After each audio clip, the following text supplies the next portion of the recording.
Alright, hi guys, welcome back to ESA. I'm Drakodan, and this is going to be Sparkster. We're like way ahead of schedule, so I'm kind of getting thrown into this, but I'm as ready as I'm ever going to be for this run. So we're going to return to the title screen, and I will give a countdown on when to start time, and we're just going to leap right in. So 3, 2, 1, go.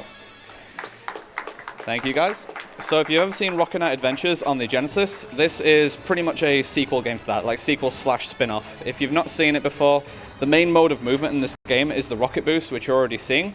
And I also have a sword, which I can attack with, and on L and R, I have a rolling attack. There's different applications for all of the different attacks that I have, and I'm just going to be explaining really what I'm doing as I'm going through.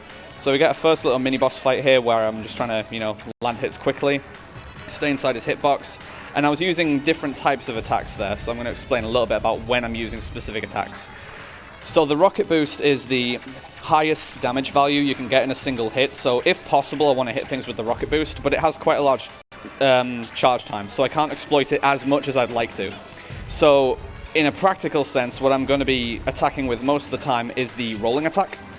Since the rocket boost deals 6 damage, and the rolling attack deals 5 damage, the sword strike, like the physical sword strike itself, deals 4 damage, and the sword projectile deals 3 damage. But since I can use the rolling attack in much quicker succession than the rocket boost, it just ends up more often than not being the preferable attack form to use. As well as the fact that the rolling attack, like I say, it can be used quickly in quick succession. I can't use it infinitely though. There's a hidden mechanic in this game known as exhaustion, that's what I call it at least, where if you roll attack too many times, it's like 6 times in a row, you'll actually lose control of Sparkster for about 3 seconds. He just becomes completely immobilized. There's a couple of ways to mitigate that, including doing nothing for a bit or taking damage. Taking damage completely resets exhaustion, which will be exploited a lot in the later stages. So every time you clear a stage here, you get 2 bonuses. You get the static clear bonus, which is always the same amount, but then you get the life bonus. The life bonus counts up for the remaining health that you have. So ideally, I want to end each stage with as little health as possible, which makes quite a bit of a risk factor going through the run, especially since some of the bosses will just be a pure damage race, but we'll see what we can do. So this is stage 2. It's a very technical stage showing some nice routing with the rocket boost, some ricochets and some just straight ones. I'm also able to use the rolling attack to augment the distance I'm getting per rocket boost a little bit. I'm going to bounce off the floor here. Whoops, alright, mistimed that a little bit. I just need to be careful to not get crushed there. Any of the crushes from the ceiling or the rolling crushes on the ground, those are instant deaths if I collide with them the wrong way, so I need to make absolute sure to not contact those. So the amount of health that I have here, I have to maintain this pretty much for the rest of the stage now. I am coming up close to the boss though, and I'm going to be entering the boss fight in a very specific way. I'm going to go to the left here and wait for an audio cue before I boost right. So if I wait for a specific point, then the boss loads when it's already on screen. Like if I was more to the right of the arena, it would load off screen and it would take a long time for the boss to come on. That's really bad RNG with that using that attack there. Like this assembly robot can use a lot of different attacks. So previously I was thinking of, at this point, going to get some ice cream, but I don't think I'm going to do that now. I've already had quite a lot, I'm not too hungry, and there's quite a lot of forced downtime here. Like, there's not particularly much that I can do here, as once I finish stage 2 and get into stage 3, it's an auto-scroller where for the first at least minute of the stage, it's actually faster to do absolutely nothing, because one other element of running this game is lag management and lag reduction. Since it's a fixed length section, all I can really do by destroying enemies and playing actively is possibly generate some lag. Like, I'll waste frames by using active gameplay. So in this scenario, I'm literally just going to... Here's my controller, I'm not going to do anything. And this is going to be me for like the next minute, just not really doing anything. So if there are any donations that would like to be read out... Nah? Alright, I guess I'm going to have to make do for now. Yeah, as you can see here, the enemies, they'll contact me a couple of times, like this. They're always going to move the same way if I don't do anything. It's going to lose me 2.5 hearts of health, but that's all health that I'm going to heal off after the mini-boss, so it's going to keep us in still completely good shape. And this is faster than actually doing active gameplay, by a very small margin.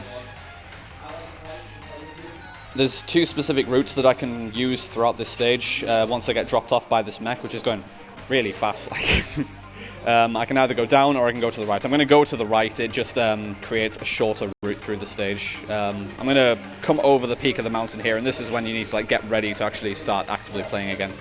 So for the mini-boss here, I'm going to be using 5 rocket boosts, and then he's going to have enough health remaining for the 6th hit that it doesn't really matter what damage source I use, so I'm going to just use a sword projectile since I can land it at least a few frames sooner.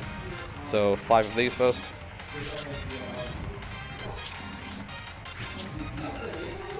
Yeah, ideally you want him to have like no frames of vulnerability between the 5th and 6th hits.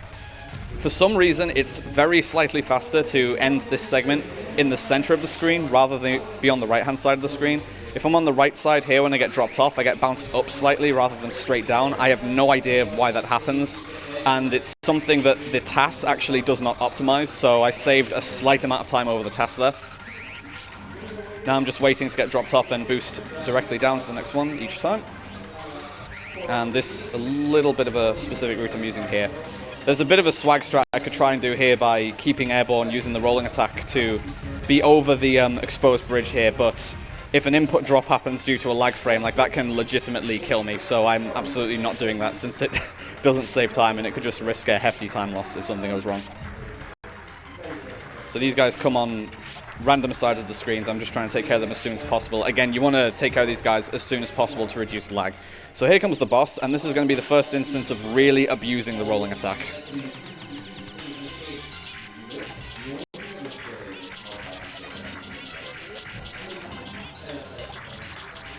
Very good first phase. Alright, my health is a little dangerous here. I'm going to play safe here. Please finish him off. Alright, good. I always like showing that off. This is the only section of the game where you can take a death and still finish, because the mech can attack independently of Sparkster while you're dead, so I finished the boss off with the mech. It also means I get a life bonus of 0. This is the second marathon run where I've finished off this boss with 0 life bonus. I like that. So here's Submarine. For pure movement, this is by far one of the most technical stages in the game. There's a hell of a lot going on in this stage.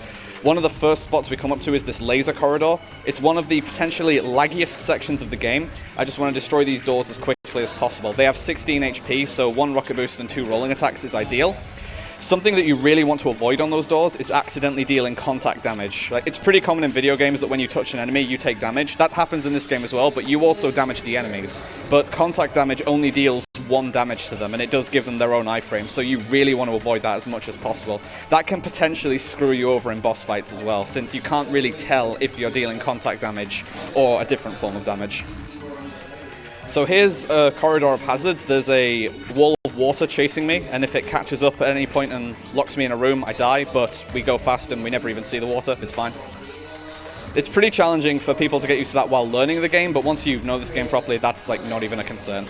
So just trying to optimize my movement, going left here towards the boss. The boss has 3 phases. There's 3 turrets here for the first phase, which I need to deal a few hits each to destroy. Pretty good first phase. Now this single turret is the second phase, which is itself kind of pathetic, but the third phase, this is the meat of the fight. The main mech comes out, and I'm going to be trying to deal damage as efficiently as possible, but the hitbox on the body is really irregular and weird, and these arms can cause a lot of problems in the fight. Okay, that was still pretty good. For killing the main body before it actually starts moving off, that's still a decent fight. Oh, please do. Professor 9 donated $5. Greatly enjoying this sick run. Good luck, Draco, and money to runner's choice. Runners. Ooh, what donation incentives do we have coming up?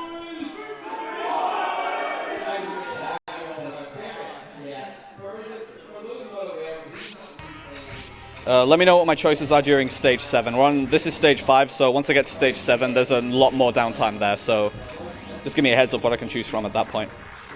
So this is Golden Pyramid. I'm currently using a small skip. I say small skip, I'm literally just triggering that maze twice to take me to a different path, and it actually skips a significant portion of the stage, takes me straight to the mini-boss. If I didn't use that, I actually wouldn't really know what the intended route for the stage is, but it's just so trivial to do that there's no reason to do it, and you virtually wouldn't mess it up, since if you trigger it another time, you can just reset the puzzle and then set that up again. This is a very precise little trick I'm going to do here. Yeah, try to boost up along the ceiling there. You virtually need to boost along the ceiling pixel, otherwise you don't make it through that gap, so that's quite a bit more precise than it looks. And I'm going to use a couple of specific boosts here. If I touch that spike ceiling, it's instant death, so I'm glad that I've got a specific route for that. And now we're already to the stage 5 boss, and this is quite a doozy. This guy can randomly choose to do that, dig underground. Every time he digs, that's an automatic 5-second time loss. I can't mitigate that. It's pure RNG, but at least it means I'm not taking damage while he's doing that. He's going to dig again. What a friendly, friendly boss. That's just 10 seconds down the drain. I didn't do anything wrong. Let's say, yeah, good game to try and optimize. But at least I got a pretty simplistic fight. That fight can be extremely dangerous if he decides to be aggressive, because this is the only boss in the game where you actually where you deal reduced damage. All of your damage is divided by 2 and it's rounded down. So if you're using the low damage attacks like the sword strike and the sword projectile, you deal barely any damage per hit on that boss. You need to use like the high damage value attacks there.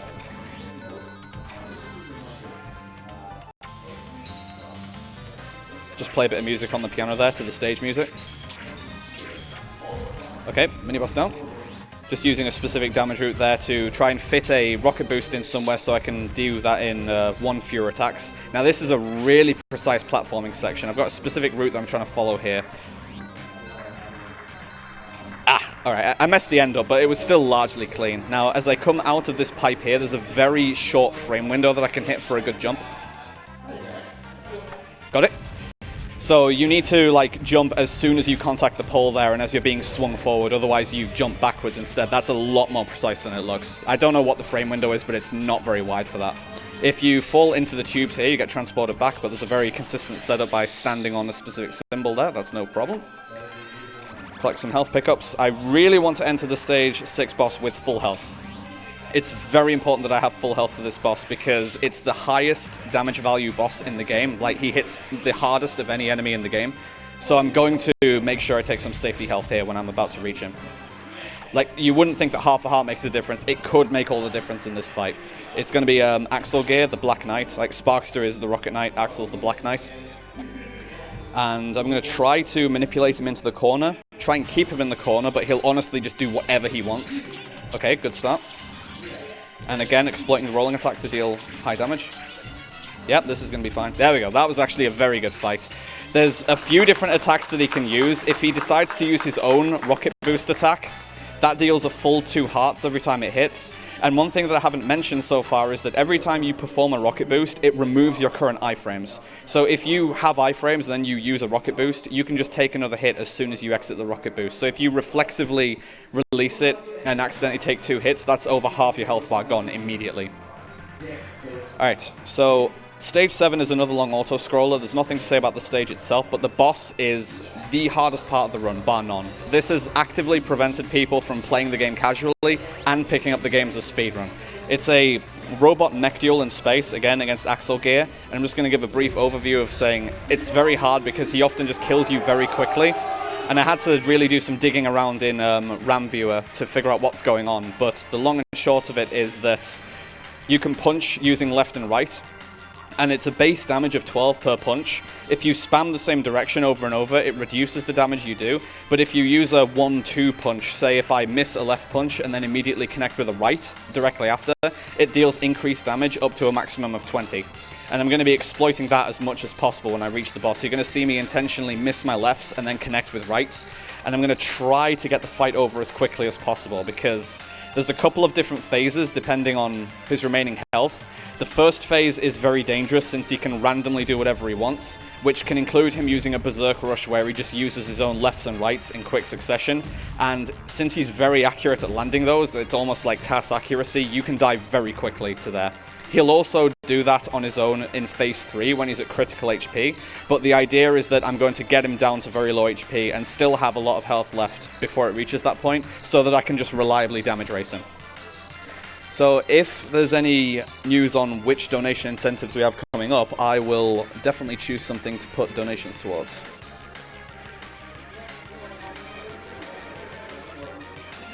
Okay, yeah, we can. Oh, please do. CMM1215 donated $20. Hey Draco. Wishing you luck on your Sparkster run, but I know you won't need it. Can't wait to see you again, friend smiley face. You don't know this game well enough if you don't think I need good luck. I definitely need good luck in the upcoming boss fight. Like, I have a strat and I hope that I'm going to nail it. It is very execution intensive, but if I get the wrong patterns, there is little that I can do about taking a death, potentially. But we'll see how it goes. But thank you very much, Sienna. And thank you to everyone who's been supporting the cause so far. You guys are amazing. Alright, so I haven't been playing the stage actively so far. I've been sticking up in the upper left corner. It prevents you from taking a lot of damage, and it also scrolls a lot of stuff off screen, which reduces lag. I'm attacking here so that I can hopefully hit a few enemies before they come on screen. If I destroy the enemies while off screen, it won't generate lag, and then with fewer enemies doing stuff while they're on screen, it will also help reduce lag further. So you can see my score going up a little bit. That's me getting the kills while they're off screen. And you can see that it's not really affecting the progression of the game. But now with fewer objects, it will generate less lag frames as the game's continuing. So we're about to enter the aforementioned boss here. So the way that the phases work is that, like I say, it's dependent on remaining health. As far as I can tell, phase 1 is when he's at 100% to 50% health. Once I get him below half health, he enters a second phase, which it's really the crux of the fight. I want to get him into the second phase very quickly, where he'll boost towards me with his guard up, and I need to wait for a specific amount of time before using a counter punch. I can hopefully use enough of those during the second phase to immediately get him into his third phase. If the second phase goes on too long, he'll just keep his guard up and he'll basically waste time. Like, it's not a risky section, but it is a time-wasting section. So I'm really going to focus now. This is by far the most dangerous part of the run.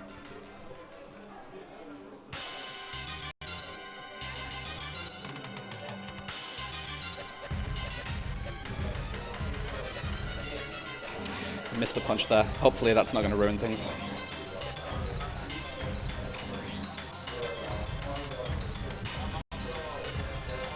Okay, still a good fight. That's...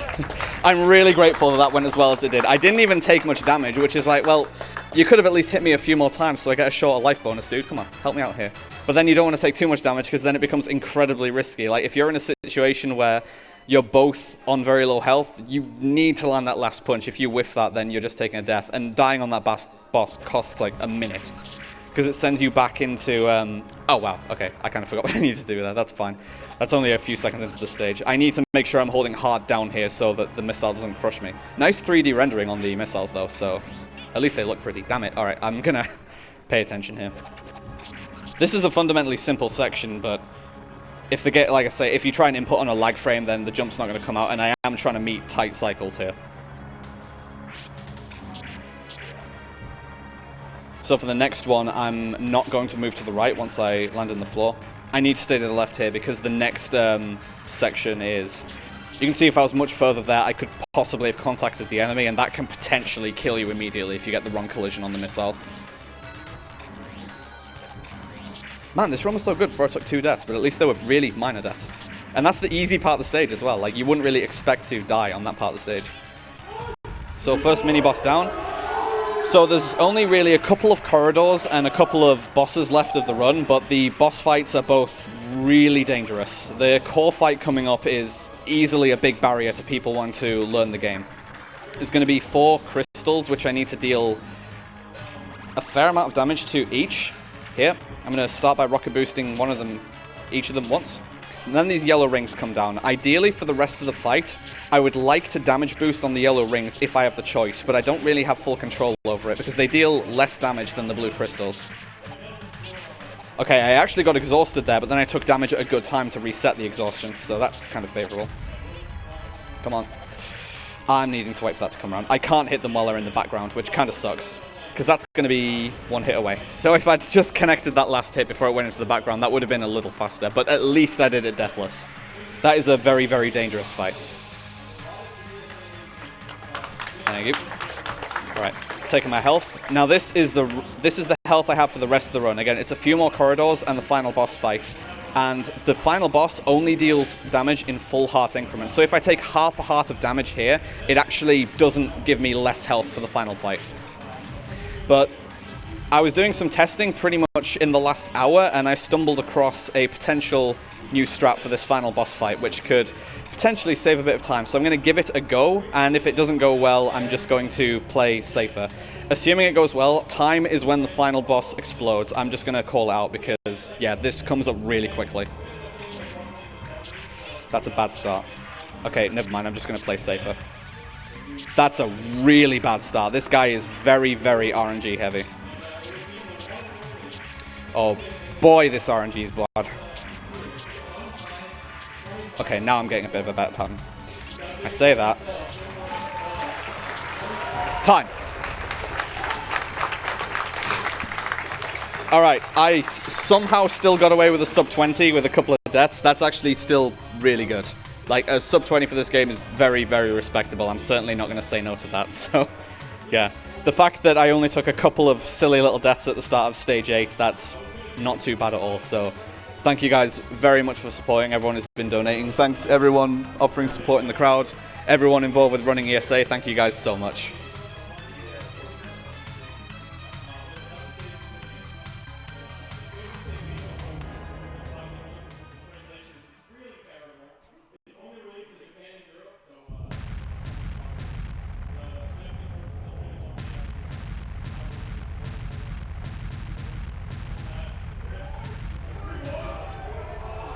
Oh, of course, yes. All right. What have I got to choose from?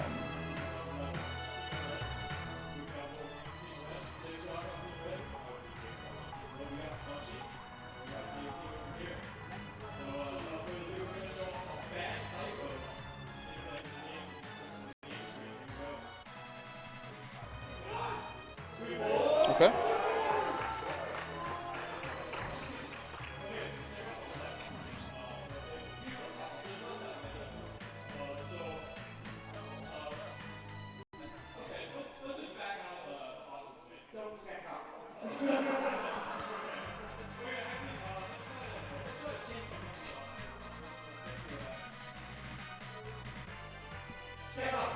Do we have anything Sonic related coming up?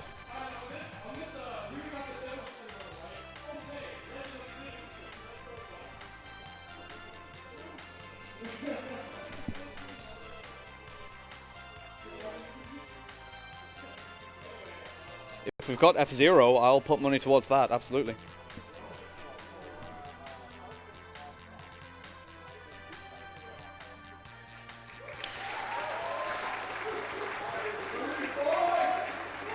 Let's put that towards Fire Stingray then, please.